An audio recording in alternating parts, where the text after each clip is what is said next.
Hey! Hey! Tara, vlog na tayo.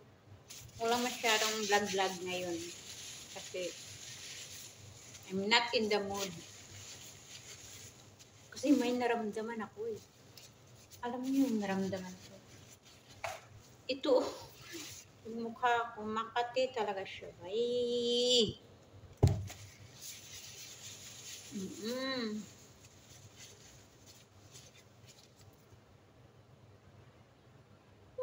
Makati, as in taga Makati. Ngayon ang gagawin natin is wash the tomato and dry and put in the container. Put it inside the container, which is this one.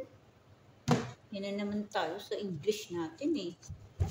Hayaan nyo na ako mag-English. Minsan lang mag-English. That's why, that's why you go away. Oh, diba? Wala.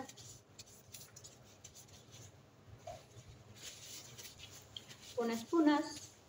Ito. It's yung sikrito nila. Pero hindi man din siya mag-long last. Dapat yun. Gamiton din sila. Kaya masayang naman kung kuan. Mga daot. Diba? Like sa ato, palit ng tagnid na to. Pero dire, yung aning bultuhan. Naibutang fridge. O, refrigerator ba yun?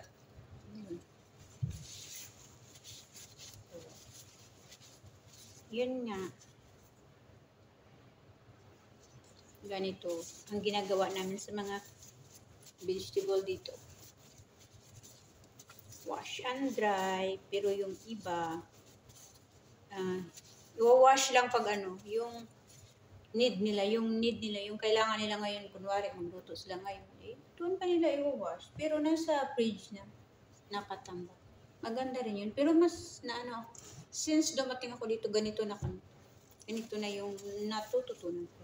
Ganito na yung gawain talaga namin. Ito yung natututunan namin kay udang na maganda,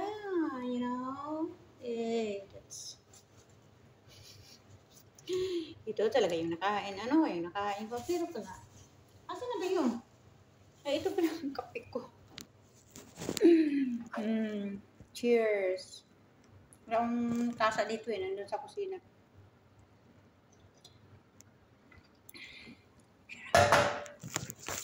Kape.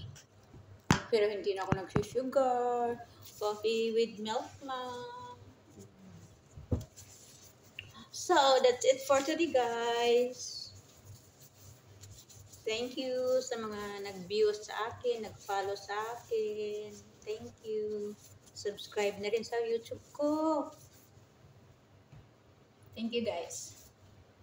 Salamat. #tara vlog na tayo.